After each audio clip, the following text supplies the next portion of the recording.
Bonjour à tous, Lucky Sabiti, courtier immobilier. Aujourd'hui, nous allons parler de 5 questions fréquemment posées par les acheteurs en début 2023. Question numéro 1. Est-ce qu'il y a une baisse de prix dans le marché immobilier? Eh bien, la réponse, c'est qu'il y a effectivement une correction de prix face à ce que nous avons vécu durant les dernières années. Il faut savoir qu'il y a quelques années, les taux d'intérêt ont baissé et les prix des maisons ont explosé.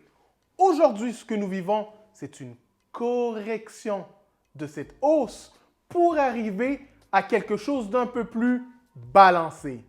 Question numéro 2.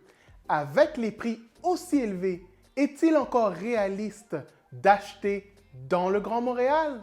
Eh bien, la réponse à cette question, c'est que ça dépend. Et ça va dépendre de 3 facteurs. Facteur numéro 1, quel est votre budget? Facteur numéro 2, qu'est-ce que vous recherchez comme propriété? Est-ce que l'on parle d'un 2 chambres, un 3 chambres? Est-ce que vous recherchez une cour? Et facteur numéro 3, dans quel secteur à l'intérieur du Grand Montréal recherchez-vous? Est-ce que l'on cherche une propriété à Laval, à Mercier, à Griffintown? Tout cela sont des questions qu'il va falloir vous poser afin de déterminer si c'est réaliste d'acheter dans le Grand Montréal pour vous. Question numéro 3. Est-ce que la surenchère existe encore? Eh bien, la réponse à cette question, c'est que le phénomène de la surenchère a toujours existé. C'est-à-dire que auparavant, le phénomène de la surenchère était réservé à certaines propriétés en particulier. Ensuite, le marché a explosé et nous l'avons vu se répandre sur de plus en plus de propriétés. Mais aujourd'hui, nous constatons que ce phénomène est en train de se résorber. Alors, est-ce que le phénomène de la surenchère existe encore? La réponse est oui, mais il est de moins en moins présent. Question numéro 4. Quel est le meilleur achat entre une propriété, une maison ou bien un condo? Ça, c'est une question que beaucoup de personnes se posent. Et la réponse, la bonne réponse à cette question, c'est plutôt quel est le style de vie que vous voulez mener?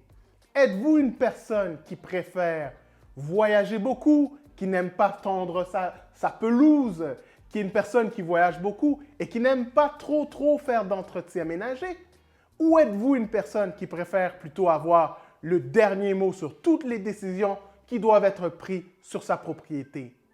Tel est le genre de questions qu'il faut poser afin de déterminer si une unifamiliale ou un condo serait la propriété idéale pour vous.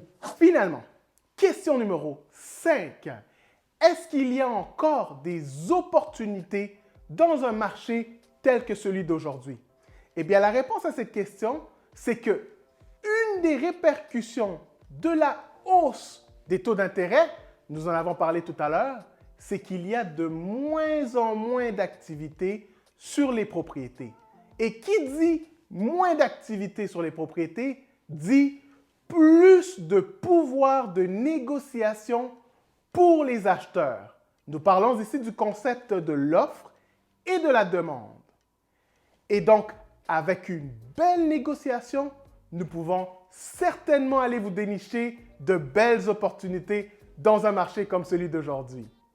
Voilà pour les 5 questions. Si vous avez aimé, n'hésitez pas à me laisser savoir. Et si vous recherchez des conseils et de l'accompagnement pour tous vos projets immobiliers, n'hésitez pas à me contacter et il me ferait un plaisir de vous épauler. Sur ce, mon nom est Lucky Sabiti, courtier immobilier et on se voit bientôt.